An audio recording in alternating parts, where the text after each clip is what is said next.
കർത്താവിൽ വാത്സല്യമുള്ളവർ, ഈ വർഷം വലിയ നോമ്പിൻ്റെ കുരുടനെ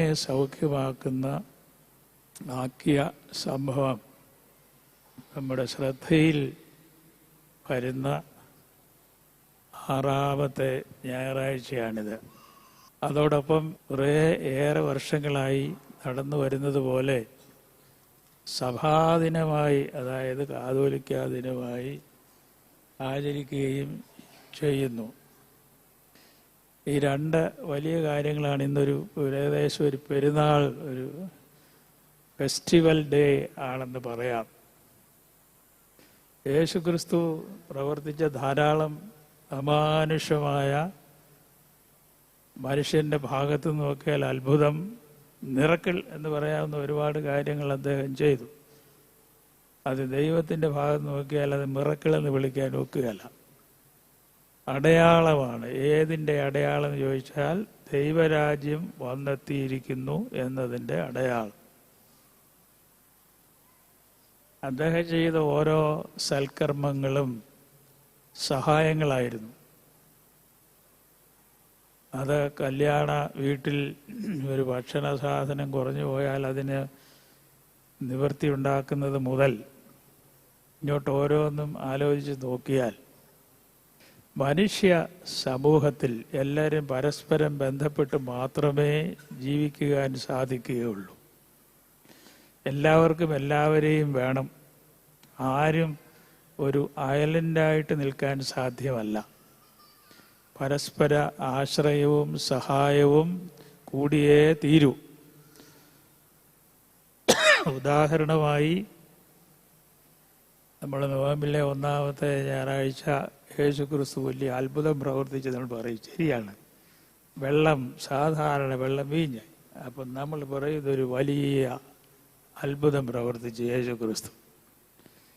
അത്രേ ഉള്ളൂ. അതിൻ്റെ അർത്ഥം ഒന്ന് ചിന്തിക്കാൻ കഴിയുമെന്ന് നമ്മൾ നോക്കണം. ഒരു വീട്ടിൽ, അതൊരു ഇടത്തരക്കാരോ അല്ലെ മിഡിൽ ക്ലാസ്സിന് താഴെയുള്ളവരായിരിക്കണം, പാവപ്പെട്ടവരായിരുന്നു, അവർക്ക് പെട്ടെന്നൊരു ഇല്ലായ്മ, ഒരു ഭക്ഷണ സാധനം ഇല്ലാതെ പോയാൽ നാണക്കേടാണ്. അന്നത്തെ രീതിക്ക് ഗസ്റ്റ് എല്ലാം വന്നിരിക്കുന്നുണ്ട്, കൊടുക്കാനൊന്നും ഇല്ലെന്ന് പറഞ്ഞാൽ ഭയങ്കര ബുദ്ധിമുട്ടാണ്. അപ്പൊ യേശുക്രിസ്തുവിൻ്റെ അടുത്ത് അമ്മ വന്ന് പറഞ്ഞു, അവർക്ക് ഇങ്ങനെ ഒരു പ്രയാസമുണ്ട്, വീഞ്ഞില്ല. അപ്പം അദ്ദേഹം തിരിച്ച് ചോദിച്ചത്, ഇപ്പോഴത്തെ ബൈബിൾ സൊസൈറ്റിയുടെ ഏറ്റവും ലേറ്റസ്റ്റ് എഡിഷനകത്ത് സ്ത്രീയെ എനിക്കും നിനക്കും ഇതിൽ എന്ത് എന്ന്, അതാ ഏകദേശം ശരിയാണ്. എനിക്കും നിനക്കും തമ്മിൽ നല്ല തെറ്റായിരുന്നു, അത് തിരുത്തിയിട്ടുണ്ട്. ഈ കാര്യത്തിൽ എന്താ അവിടുത്തെ കാര്യം? ഒരു വീട്ടിലുണ്ടായ ഒരു പ്രയാസം, ആ പ്രയാസത്തിൽ ബന്ധുക്കളോ അയൽ വീട്ടുകാരെ നമുക്ക് എന്തെങ്കിലും കാര്യമുണ്ടോന്നായി ചോദിച്ചത്. എനിക്കും നിനക്കും ഇതിൽ എന്ത് എന്നാൽ മറ്റൊരാളിൻ്റെ ആവശ്യത്തിൽ, വേദനയിൽ, രോഗത്തിൽ അഥവാ പരിഹാസപാത്രമായി സൈഡ് ലൈൻ ചെയ്യപ്പെടുന്ന കാര്യത്തിൽ നമുക്ക് എന്തെങ്കിലും ഇൻവോൾവ്മെൻ്റ് ഉണ്ടോ? അതോ അവരുടെ പാട്ടിന് വിട്ടേക്കണോ? മനുഷ്യ സഹജമായി നമ്മൾ പറയുന്നത് കാര്യമാണ്. കർത്താവിനെ ഒറ്റിക്കൊടുത്ത് യഹൂദയുടെ അടുത്ത് യഹൂദന്മാരുടെ പ്രമാണിമാരെന്ന് പറഞ്ഞത്, അദ്ദേഹം തിരിച്ചു വന്ന് ഞാൻ കുറ്റമില്ലാത്ത രക്തം ഒറ്റിക്കൊടുത്തു എന്ന് പറഞ്ഞ് ഈ കാശ് 30 വെള്ളിക്കാശ് തിരിച്ചു കൊടുക്കാൻ ഒരുങ്ങിയപ്പോൾ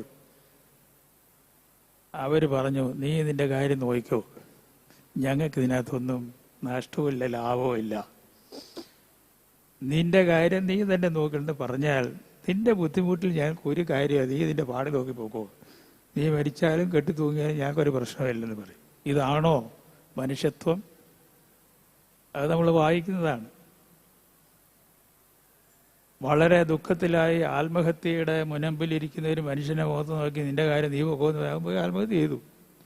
അതിനകത്ത് അവർക്കൊരു കാര്യം ഇല്ലേ? ആ ചോദ്യം അന്നും ഇന്നും ഇങ്ങനെ മുഴങ്ങുകയാണ് മനുഷ്യ സമൂഹത്തിൽ. Is it your business or our business or my business? എല്ലാവരുടെയും കൂടി ഇങ്ങനെ ഓരോ അത്ഭുതങ്ങൾ ഓരോ ആഴ്ചത്തെ നമ്മൾ വായിച്ചു നോക്കിയാൽ അതിലെല്ലാം ഈ മനുഷ്യ സമൂഹത്തിലെ പരസ്പര ധാരണ, പരസ്പരമുള്ള ആവശ്യം, അതാണ് ഊന്നി കാണുന്നത്. 4 പേര് കൂടി ഒരു തളർന്നു കിടക്കുന്നവനെ പൊക്കി എടുത്തുകൊണ്ട് അവർക്ക് വല്ല ആവശ്യമുണ്ടോ കൊണ്ടുവന്നിട്ട്? അവരാരും മിണ്ടുന്നുമില്ല. ഈ തളർന്നു കിടക്കുന്നവന് മിണ്ടാൻ ഒക്കത്തുമില്ല. അപ്പോൾ ഒരുവന്റെ ബുദ്ധിമുട്ട് ഒരു സമൂഹം ഏറ്റെടുക്കുന്നു. ഇത് നമ്മൾ വായിച്ചറിയണം. അത്ഭുതം ചെയ്തെന്ന് മാത്രം ചിന്തിച്ചേച്ച് പോകരുത്. അത്ഭുതത്തിന് പുറകെ പോകുന്ന ഒരു തലമുറയായി എന്നുള്ളത് നമുക്കറിയാമല്ലോ.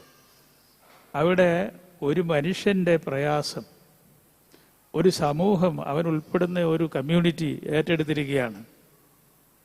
അതാണ് ശ്രദ്ധിക്കപ്പെടേണ്ടത്. ഊനിയെ നിവർത്തുന്ന സംഭവമായി കഴിഞ്ഞ എല്ലാം ഇത് തന്നെയാണ് വിഷയം. അത്രയും നാൾ പള്ളി വന്നിട്ട് ഈ കൂനി ആരെങ്കിലും സഹായിച്ചോ എന്നറിയാം. അവർ സഹാക്കി കൊടുക്കാനൊക്കത്തുള്ളതല്ല, ശരിയാണ്. പക്ഷെ ശാബത്ത് നാളിലാണ് ഇതൊക്കെ ചെയ്യുന്നത്. അപ്പോൾ നമ്മൾ ചിന്തിക്കും, എന്തിനാ ശാബത്ത്? ശാബത്ത് എന്ന് പറയുന്നതിൻ്റെ അർത്ഥം എന്താ? എന്തോ കാര്യത്തിന് വേണ്ടിയാണിത്? ഇങ്ങനൊരു നിയമം വെച്ചത് എന്തിനാണ്? ശാബത്തിനെ ശുദ്ധീകരിക്കുവാൻ ഓർക്കുക എന്ന് പറഞ്ഞാൽ ശാബത്ത് വിശുദ്ധിയുള്ള നമ്മളാ ശുദ്ധീകരിക്കപ്പെടേണ്ടത്. ശാബത്ത് ആചരണം വഴി ശുദ്ധീകരിക്കപ്പെടേണ്ടത് ആചരിക്കുന്നത് നമ്മളാണ്.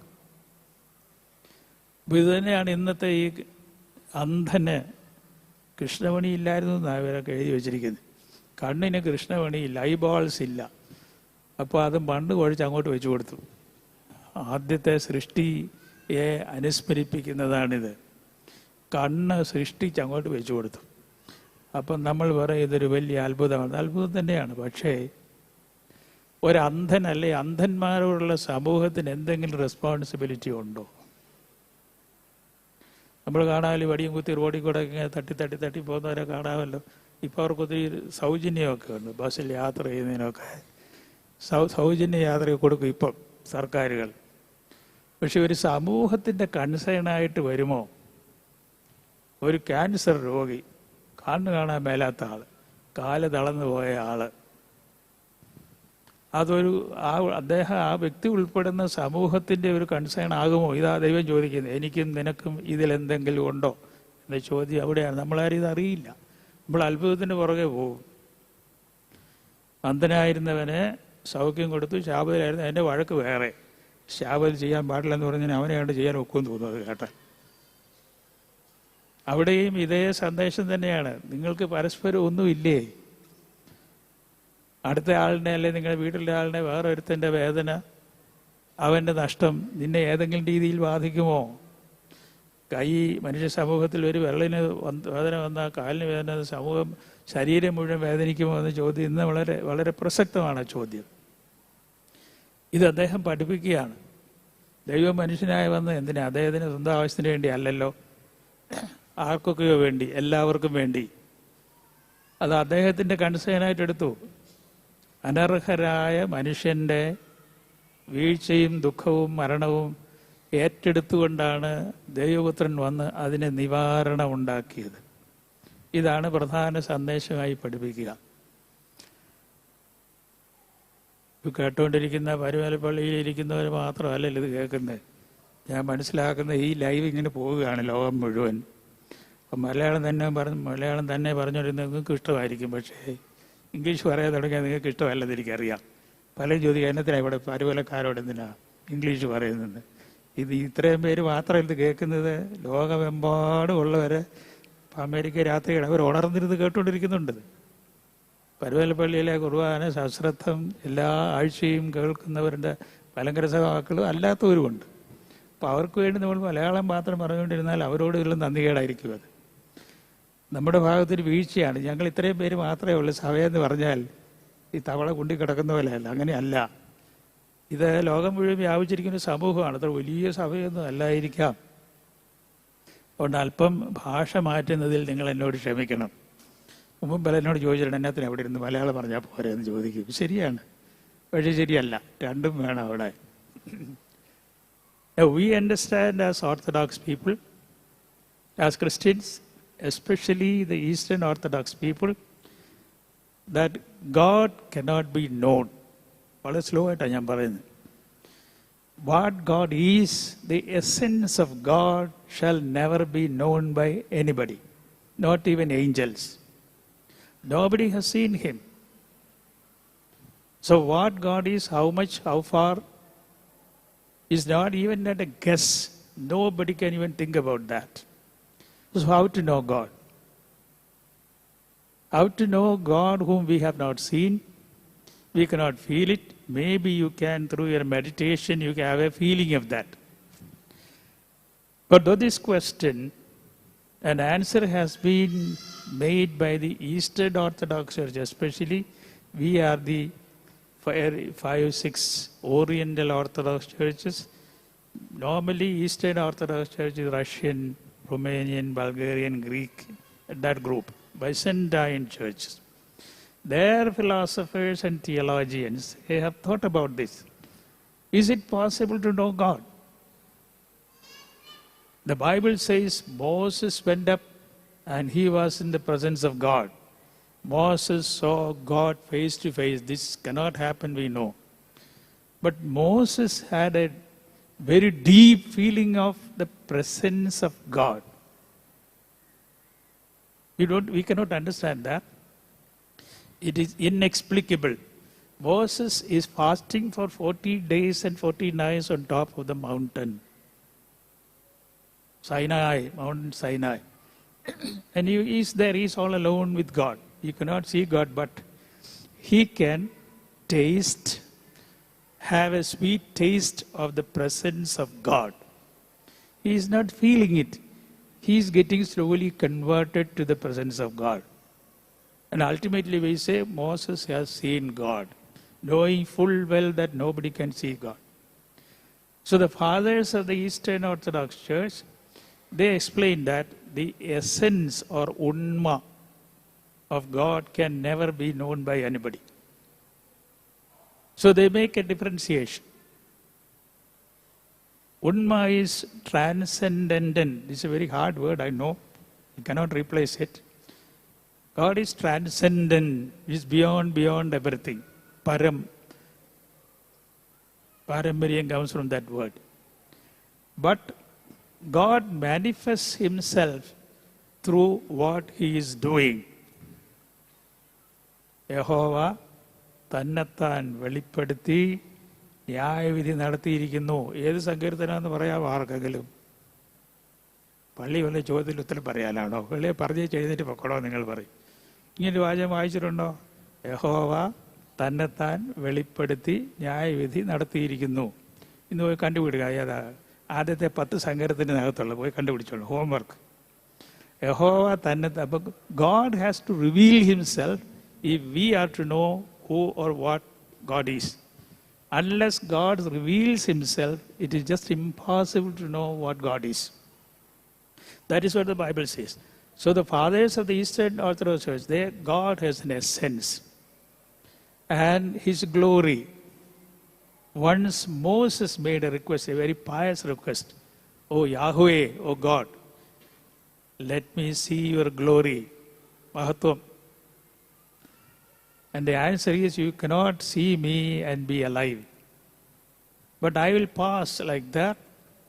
You can be in the cleft of a rock and you have the backside of the glory of God. What do you mean by glory of God? നമ്മളൊക്കെ വീട് പണിഞ്ഞു വെച്ചാൽ പള്ളി പണിഞ്ഞു വെച്ച് ചോദിക്കും four the glory of God. എന്താ അതിൻ്റെ അർത്ഥം എന്നറിയാമോ? ഇവിടെ ഇരിക്കുന്ന ആർക്കെങ്കിലും അറിയാമോ? Four the glory of God എന്ന് എഴുതി വെക്കുന്നതിൻ്റെ അർത്ഥം എന്നാ?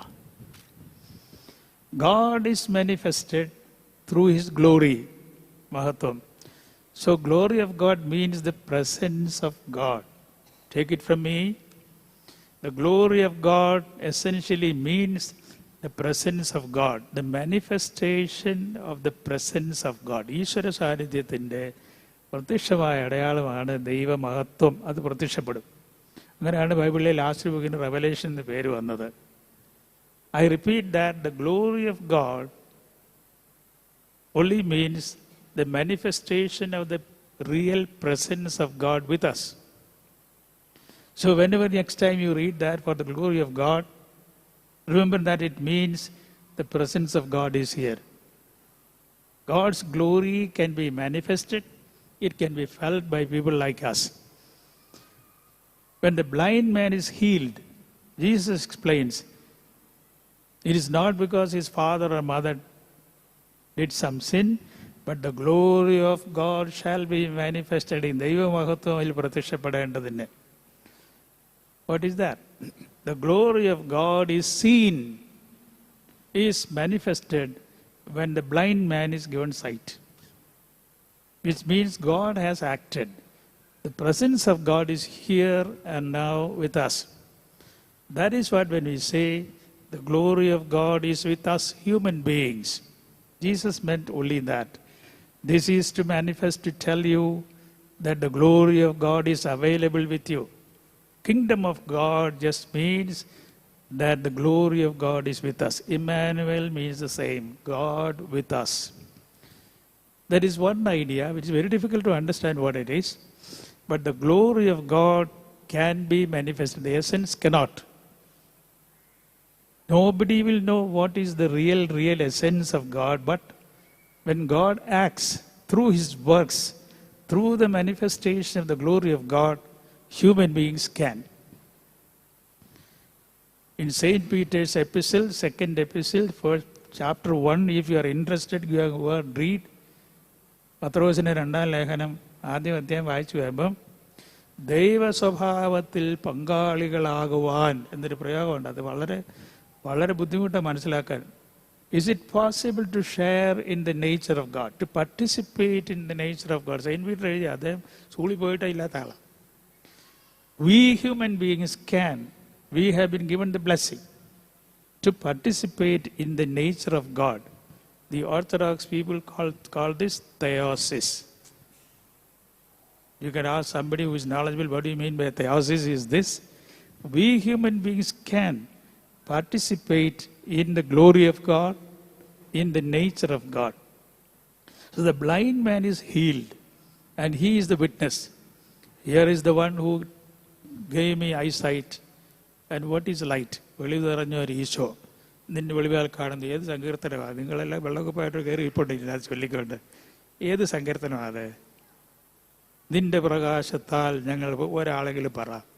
1, 3, 6 പേര് ഇവിടെ ഇരിപ്പുണ്ട്, അത്രയും പേര് അതിനകത്ത് ഇരിപ്പുണ്ട്. ഏത് സങ്കീർത്തനമാണ്? Real challenge. ഞങ്ങൾ രാവിലെ കുപ്പായ എടുത്തുകൊണ്ട് കഷത്തിൽ വെച്ചുകൊണ്ടെങ്കിൽ പോകുന്നു. ഇവിടെ വന്ന് ഉറങ്ങാൻ നോക്കിയപ്പോൾ ഇങ്ങേര് സമ്മതിച്ചില്ല, അതുകൊണ്ട് ഇന്ന് ഉറക്കവും മുടങ്ങി. ആർക്കെങ്കിലും പറയാമോ ഏത് സങ്കീർത്തനമാണ്? നിന്റെ പ്രകാശത്താൽ ഞങ്ങൾ പ്രകാശം കാണുന്നു. ആർക്കെങ്കിലും പറയാമോ? പുരുഷന്മാർക്കോ സ്ത്രീകൾക്കോ സമാജാംഗങ്ങൾക്കോ OCYM പ്രവർത്തകർക്കോ അല്ലാത്തവർക്കോ ആർക്കെങ്കിലും പറയാമോ? നിങ്ങളൊക്കെ ബൈബിൾ വല്ലപ്പോഴും വായിക്കുന്നവരല്ലേ? നിന്റെ പ്രകാശത്തിൽ അല്ലെ പ്രകാശത്താൽ ഞങ്ങൾ പ്രകാശം കാണുന്നു. ഏത് സങ്കീർത്തനം, ഏത് വാക്യം? ഇത്രയേ ഉള്ളൂ ബൈബിൾ പരിചയം. ബൈബിൾ പരിചയം ഇത്രയേ ഉള്ളതാണ്. ഇത്രയും മനുഷ്യന്മാർ ഇവിടെ ഇരിപ്പുണ്ട്, ഒരൊറ്റയാളിന് അറിയാൻ മേല. നീട്ടി പിടിച്ചു കൊല്ലും വെളി നിറഞ്ഞോ ഈശോ എന്ന് പറഞ്ഞോണ്ട് ഏത് സങ്കീർത്തനമാണ്? പിള്ളേർ പറഞ്ഞില്ലേ, സാറ് പറഞ്ഞു കൊടുക്കണ്ടായോ? Psalm 36 verse 9, 36-ാം സങ്കീർത്തനം 9-ാം വാക്യം. ഇന്ന് പോയി വായിച്ചു നോക്കുമെന്ന് എനിക്ക് തോന്നുന്നത്. ഇങ്ങനെ പറഞ്ഞത് പുസ്തകത്തിലുണ്ടോ എന്നറിയാൻ. വടക്കമലയാർ ഭാഷയിൽ ഇങ്ങോരെ ഏതാണ് പറഞ്ഞയച്ചു പോയി, പുസ്തകത്തിലുണ്ടോ എന്ന് അറിയണ്ട. കിതാബിൽ Psalm 36 verse 9, we see light in you. In your light we see light. We are told about 2 kinds of light. One is uncreated light. The other is created light. സൂര്യൻ ചന്ദ്രൻ എല്ലാം ക്രിയേറ്റഡ് ലൈറ്റാണ്. നമ്മൾ ഈ ഇലക്ട്രിസിറ്റി ഉണ്ടാക്കുന്നത് created light. Created അല്ലാത്ത light ഉണ്ട്, uncreated light. That is God. ആരും സൃഷ്ടിക്കാത്ത ആ സൃഷ്ടപ്രകാശം, ദാറ്റ് ഈസ് ഈശ്വരൻ. അപ്പോൾ സങ്കീർത്തനം പറയുന്നത് it is possible to see light. നിങ്ങൾ ചിന്തിച്ച് നോക്കിയാൽ സയൻറ്റിഫിക് മൈൻഡുള്ളവർ കാണുമല്ലോ ഇതിനകത്ത്. പ്രകാശത്തെ കാണാൻ ഒക്കുമോ? ഉറങ്ങിയവരൊക്കെ ഒന്ന് ഉണർന്നിട്ടുണ്ട് ഇപ്പം പതുക്കെ. പ്രകാശത്തെ കാണാൻ ഒക്കുമോ? I repeat the question, is it possible to see light? പ്രകാശം ഉള്ളത് കൊണ്ട് എല്ലാം കാണാം. കണ്ണും വേണം, പ്രകാശം എന്നാലേ കാണത്തുള്ളൂ. പക്ഷെ പ്രകാശത്തെ കാണാൻ ഒക്കുമോ? കാണാവുന്നതാണ് സങ്കീർത്തനം പറയുന്നത്. ഇതിൻ്റെ പ്രകാശത്തിൽ ഞങ്ങൾ പ്രകാശം കാണുന്നു. അത് ഏത് പ്രകാശമാണ്? രണ്ടും ആകാം, created life and uncreated light. കണ്ണില്ലാത്തവന് he is given light. Till he was healed, he has light in his heart. Now he has light inside and light outside. എൻ്റെ കൂടെ ചിന്തിക്കുന്നുണ്ടോ? സൗഖ്യം കിട്ടിക്കഴിഞ്ഞപ്പോൾ അവൻ്റെ അകത്തും പ്രകാശമുണ്ട്, പുറത്തും പ്രകാശമുണ്ട്. പല മനുഷ്യർക്കും അകത്ത് ഇരുട്ട്, പുറത്ത് വെളിച്ചമുണ്ടെന്ന് പറയപ്പെടുന്നു. ചിലർക്ക് കണ്ണ് കാണത്തില്ല, ഉള്ളിൽ നല്ല വെളിച്ചമാണ് ചിലരുടെയെങ്കിലും. എനിക്ക് ഉള്ളിൽ നല്ല വെളിച്ചമുണ്ട്, ധൈര്യമുണ്ട്, ഭയപ്പെടുകയില്ല എന്ന് പറയും. Here a person who was blind, he is healed, he can see, and there ultimately there is light inside him and outside him. So we heard something about the glory of God. The presence of God manifested as light in the blind man who was healed. അതാണ് ഒരു message. രണ്ടാമത്തത്, ഇന്ന് 36-ാം ഞായറാഴ്ച ആയതുകൊണ്ട് church day, സഭാദിനം അഥവാ catholicate day ആയിട്ട് നമ്മൾ ആചരിക്കുന്നു. കുറേ വർഷമായിട്ട് കുറിച്ചി ബാബയുടെ കാലത്ത് തുടങ്ങിയതാണ് കാതോലിക്ക ദിനാചരണം. അന്നെല്ലാവരും സഭയ്ക്ക് വേണ്ടി പ്രാർത്ഥിക്കും, ഒരു കവറുമൊക്കെ വാങ്ങിച്ചുകൊണ്ട് വീട്ടിൽ പോയി വേദപുസ്തകത്തിൽ അടയാളം വെക്കും. അങ്ങനെ പല കാര്യങ്ങളൊക്കെ നമ്മൾ ചെയ്യുന്നവരാണ്. What is this thing called Catholicate Day? What is special about the Malankara Orthodox Church? This is a church founded by an apostle, and we say this is an apostolic church. This is an apostolic church. It has a unique character. It is founded by Saint Thomas, the beloved apostle of Jesus Christ. He was a brave, daring kind of person.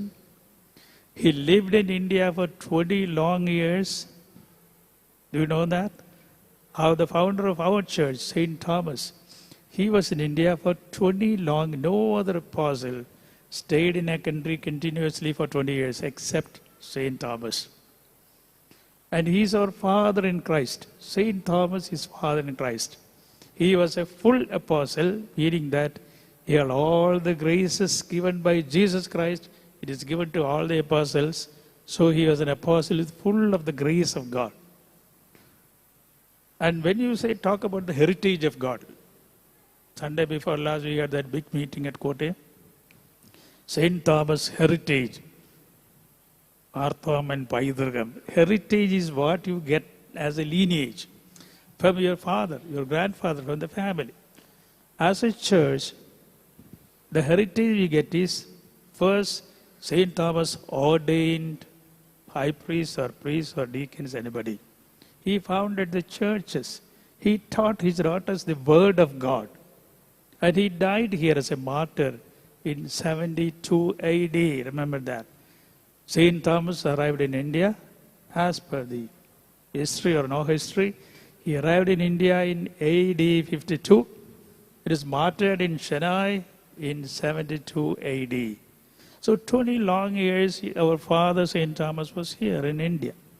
And he was the one who said, let us go and die with him. No other apostle could say, talk like that. If he is going to die, let us also follow him. Thomas said, let us go and die with him. This is our heritage. The readiness to live and die for Jesus Christ. Primarily, we also very proud of that our Father in Christ, he was ready to die for Christ, and he died as a martyr in India. That is a great legacy we have. And this church, if you go to the first century, second century, you may not even got a book written that Saint Thomas came here, he visited Kranganur, he came to Nirana. No book will say that. But the strongest evidence of the existence of Saint Thomas tradition in India is that from first century there is a Christian community in South India. Did you hear that? From century 1, there is a Christian community in South India. That is the evidence. This is not brought into India by anybody else, but Saint Thomas, or there is no country claims that Saint Thomas came to our country and founded a church. Only Indian Christians. Nazranis. Nazranis are the followers of Nazarene, Nazarayakarante Alkar. So reasonably we can be proud of that. Our father in Christ, Saint Thomas, came to India, lived here for 20 long years, died as a martyr, and he founded the church here. And this is an apostolic church. Some people may not like it. This heritage cannot be claimed by anybody else. Saint Thomas was sent to India by Jesus Christ and not by anybody else. Some people, some foolish argument says Saint Thomas was sent to India by some Syrian head of the church. This is nonsense. Jesus Christ was sent to India by none other than Jesus. Thomas was sent to India by Jesus Christ only. So that is the heritage. The head of the church can reasonably say, head of the church, whoever it is, sitting on the chair, throne of Saint Thomas. That is just saying, this is our heritage. സിംഹാസനം എന്ന് പറഞ്ഞാൽ കസേര എന്ന് പറഞ്ഞ അർത്ഥമൊന്നുമില്ല. അത് മുമ്പേക്ക് ഞാൻ പറഞ്ഞത് ഈ ഇന്ത്യയിൽ മാത്രം സാൻസ്ക്രിറ്റ് ലാംഗ്വേജിൽ മാത്രമുള്ളൊരു ഭാഷയാണ് സിംഹാസനം എന്ന് പറയുന്നത്. വേറെ ഏത് ഭാഷ കേട്ടിട്ടുണ്ടോ? ത്രോണുണ്ട്. ത്രോണോസ്, ത്രോൺ. സിംഹവുമായിട്ട് ബന്ധപ്പെട്ട് വേറെ എവിടെയെങ്കിലും ഉണ്ടോ? ഇല്ല. അതിന് ഈ ഭാരത പുരാണങ്ങളിലെ ഒരു കഥയാണ് ആധാരം. ഞാൻ പറയുന്നതെല്ലാം പ്രത്യേകിച്ചും കേട്ടുകൊണ്ടിരിക്കുകയാണ്. സിംഹവുമായിട്ട് എന്നെ ഈ കസേരയ്ക്ക് ബന്ധം? അതിന് ഇന്ത്യയിലെ പുരാണങ്ങളാണ് ആധാരം. അച്ഛനും മകനും, അച്ഛൻ അസുരൻ, മകൻ നല്ലവൻ. മകനെ കൊല്ലാൻ അച്ഛൻ ശ്രമിക്കുന്നു. പ്രഹ്ലാദന്റെ കഥയായി പറയുന്നത്. അപ്പം മകനെ കൊല്ലാൻ അസുരനായ അച്ഛൻ ശ്രമിക്കുന്നു. അപ്പോൾ അവൻ നിലവിളിച്ച് ഈശ്വര രക്ഷിക്കണേ. കഥയാകട്ടോ, ഞാൻ ഇവിടെ ഇരുന്നുകൊണ്ട് പറയുന്നുണ്ടെങ്കിലും പുസ്തകത്തിൽ കഥ വായിച്ച അതിനതുമില്ല. അപ്പോൾ അവനെ രക്ഷിക്കാൻ ഈശ്വരൻ അവതാരം ചെയ്തു. തൂണിൽ നിറങ്ങി വന്നു. പകുതി മനുഷ്യൻ, പകുതി സിംഹം, ഹാഫ് മാൻ ഹാഫ് ലയൺ. അവൻ വന്ന് അസുരനെ കൊന്ന് ഈ പയ്യനെ രക്ഷിച്ചു, പ്രഹ്ലാദന്. പ്രഹ്ലാദൻ കൈകൂപ്പി പറഞ്ഞു, അങ്ങനെ രക്ഷിച്ചില്ലേ, ഈ രാജാവിൻ്റെ, അവൻ രാജപുത്രനാണ്, രാജാവിൻ്റെ കസേരയിലൊന്നിരിക്കണം. അപ്പം അന്ന് വരെ രാജാവിൻ്റെ കസേരയുടെ പേര് നൃപാസനം. നൃപൻ എന്ന് പറഞ്ഞ രാജാവ്, നൃപാസനം. അപ്പോൾ അതേ കയറി സിംഹവും മനുഷ്യൻ ഇരുന്നുകൊണ്ട്, സിംഹം ഇരുന്നുകൊണ്ട് സിംഹത്തിൻ്റെ ആസനം, സിംഹാസനം. ഇതാണ് ഇന്ത്യയിലെ പുരാണ കഥ. നിങ്ങൾ പഠിക്കുകയൊന്നും വേണ്ട. ഈ പദം സിംഹവുമായിട്ട് ബന്ധപ്പെട്ട കസേര ഇന്ത്യയിൽ മാത്രമേ ഉള്ളൂ. അതാണ് സിംഹാസനം. ത്രോൺ എന്ന് പറഞ്ഞാൽ മനസ്സിലാവും. So throne of Saint Thomas means this lineage, this heritage which is strong. We have a church history starting from Saint Thomas. We had celebration of 1950 years of Saint Thomas martyrdom. When we celebrate the heritage of Saint Thomas, remember that we are just telling the world that this is our father in Christ, Saint Thomas. We are his children. He taught us about Jesus Christ. He gave us baptism. He ordained priests for this church. And this church, till the end of the world, the church say, we are Saint Thomas Christians. We don't have anything against any other apostle.